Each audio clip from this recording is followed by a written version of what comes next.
Shirika la reli nchini Tanzania TRC limetoa taarifa kwa umma na kueleza kuhusiana na ajali ya treni ya mjini kwenda Pugu. Katika taarifa yake inasema shirika la reli nchini Tanzania TRC linaarifu umma kuwa leo Mei 13 treni ya mjini kwenda Pugu iliyotoka stesheni Kamata majira saa 10 jioni kuelekea Pugu jijini Dar es Salaam imepata ajali kwenye makutano ya reli na barabara ya Kawawa majira saa 10:05 jioni.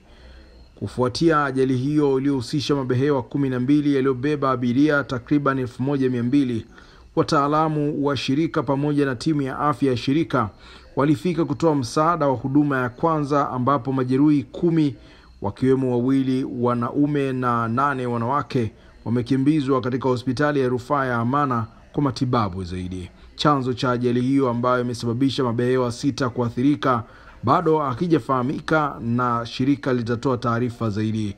Kufuatia ajali hiyo, shirika linaarifu umma kuwa huduma ya usafiri wa treni mjini kwenda Pugu inaendelea kesho kama kawaida. Taarifa iliyotolewa na mkuu wa kitengo cha habari na uhusiano wa TRC Fredi Mwanjala imefafanua zaidi.